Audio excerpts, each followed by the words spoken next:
নমস্কার, আমি চন্দ্রানী। দিন যাপনের আরও একটি নতুন ভিডিওতে আপনাদের সকলকে স্বাগত জানাই। আজকে বানাচ্ছি চিংড়ি মাছ দিয়ে লাউয়ের ঘন্ট বা লাউ চিংড়ি।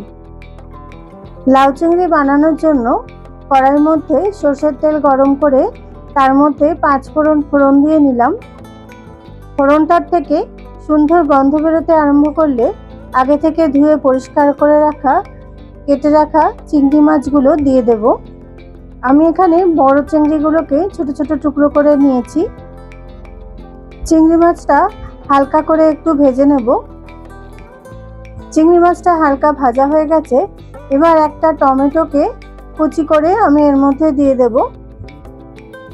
টমেটোটা দিয়ে চিংড়ি মাছের সঙ্গে ভালো করে নাড়াচাড়া করে নিচ্ছি। এবারে কিছু গুঁড়ো মশলা অ্যাড করে দেব। নুন, হলুদ, ধনে গুঁড়ো আর জিরে গুঁড়ো। সব মশলাগুলো দিয়ে আবারও ভালো মতন কষিয়ে নিচ্ছি। অল্প একটু লবণ এর মধ্যে অ্যাড করে দেব আর সামান্য মিষ্টিও দিয়ে দিলাম। আমি এখানে সুগার ফ্রি অ্যাড করছি, আপনারা চিনি দিতে পারেন। এবারে গ্রেট করে রাখা লাউটা এর মধ্যে দিয়ে দিচ্ছি। সব কিছুর সাথে একবার ভালো করে মিশিয়ে নেব। এবার একটা ঢাকনা চাপা দিয়ে কিছুক্ষণ অপেক্ষা করব। ঢাকনাটা খুলে দিলাম। দেখুন কতখানি জল বেরিয়ে গেছে। এবার লাউটাকে এই জলের মধ্যে দিয়ে ভালো করে সেদ্ধ হতে দেব। কয়েকটা কাঁচা লঙ্কা চিড়ে এর মধ্যে দিয়ে দিয়েছি। জলটা ভালো করে শুকিয়ে নিতে হবে।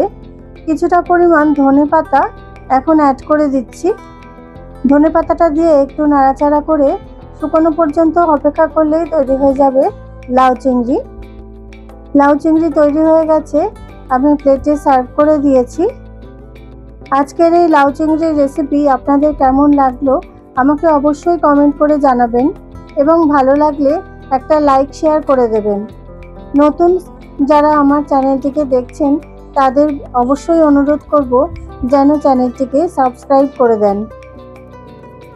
আজকের ভিডিওটা এখানেই শেষ করছি। দেখা হবে নেক্সট কোনো ভিডিওতে। ততক্ষণ পর্যন্ত সবাই ভালো থাকবেন, সুস্থ থাকবেন।